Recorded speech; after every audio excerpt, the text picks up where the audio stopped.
अभी लोकसभा चुनाव दूर है। विपक्षी गठबंधन में सीटों का बंटवारा भी नहीं हुआ।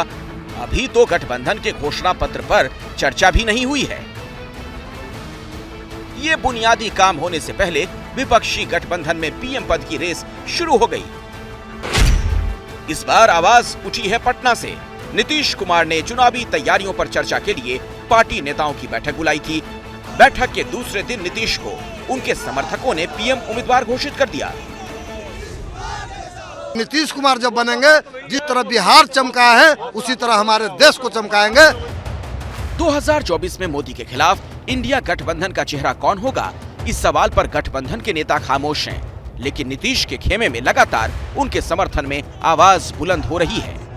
बिहार का नेतृत्व तो कर ही रहे हैं, पूरे देश का नेतृत्व करने के लिए आज खड़ा है। भारत सरकार में रेल मंत्री रहे, कृषि मंत्री रहे, इतने दिनों तक केंद्रीय सरकार में मंत्री रहने के बावजूद आज तक किसी माई का लाल का साहस नहीं हुआ कि नीतीश कुमार के कपड़े पर कोई दाग दिखा दे। तो 17 साल से बिहार के मुख्यमंत्री हो, आज तक किसी माई का लाल साहस नहीं हुआ कि नीतीश कुमार जी पर कोई उंगली उठा दे।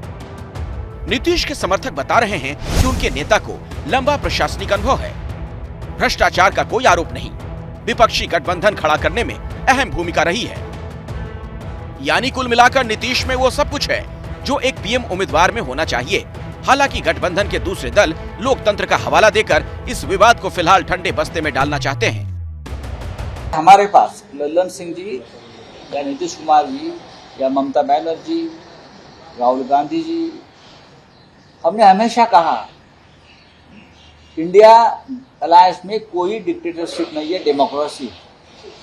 हमारे पास चॉइस है प्रधानमंत्री पद के लिए। दरअसल इंडिया गठबंधन के दल फिलहाल नेतृत्व वाले सवाल में नहीं पड़ना चाहते। विपक्षी पार्टियों के रणनीतिकार 2024 की लड़ाई को चेहरों की लड़ाई नहीं बनने देना चाहते। विपक्ष मुद्दों पर मोदी सरकार को घेरना चाहता है। इसीलिए विपक्षी नेता सामूहिक नेतृत्व और लोकतंत्र की बात कर रहे हैं, क्योंकि अगर विपक्ष ने चेहरे का ऐलान किया तो चुनाव प्रेसिडेंशियल स्टाइल के हो जाएंगे। इससे विपक्षी खेमे में भी असंतोष बढ़ेगा। इसीलिए विपक्षी खेमा नेता कौन होगा, इस सवाल से बचना चाहता है। ये मीडिया वाले झगड़ा बढ़ाने के लिए बोलते हैं। आवाज कहाँ से उठा?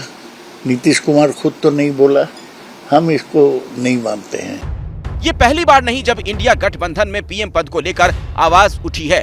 मुंबई बैठक से एकदम पहले कांग्रेस नेताओं ने राहुल गांधी के लिए, आम आदमी पार्टी ने अरविंद केजरीवाल के लिए आवाज बुलंद की, तो अखिलेश यादव और उद्धव ठाकरे का नाम भी उनकी पार्टी के नेताओं ने उछाला था। ये आवाजें उठी, शांत हो गईं।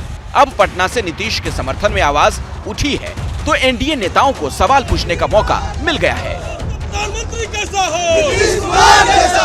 लड़ाई नरेंद्र मोदी जी से है तो कौन नेतृत्व करेगा? 3 बैठक में 3 मुख्यमंत्री नाराज हो गए और सब लोग इस उम्मीद से आते हैं कि शायद इनको मुख्यमंत्री से कुछ प्रमोशन मिलेगा। प्रधानमंत्री तो बन नहीं सकते, कम से कम कैंडिडेट तो बन जाए। भाई, जिनमें बिहार का नेतृत्व करने की क्षमता नहीं है वो देश का नेतृत्व कैसे करेंगे? बिहार की बदहाल परिस्थिति आप देख रहे हैं। यहाँ की इंफ्रास्ट्रक्चर के हालात देखिए, बच्चों को दूसरे प्रदेशों जाना पड़ता है शिक्षा रोजगार के लिए। तो जो मुख्यमंत्री अपने प्रदेश का भला नहीं कर पाए वो देश का भला कैसे करेंगे? विपक्षी दिग्गजों को एक मंच पर लाने की शुरुआती पहल नीतीश ने की थी। इसीलिए चर्चा नीतीश को इंडिया गठबंधन का संयोजक बनाए जाने की थी, लेकिन अब तक ये हुआ नहीं। ऐसे में क्या नीतीश समर्थक अपने नेता का नाम पीएम पद के लिए उछालकर गठबंधन पर दबाव बना रहे हैं?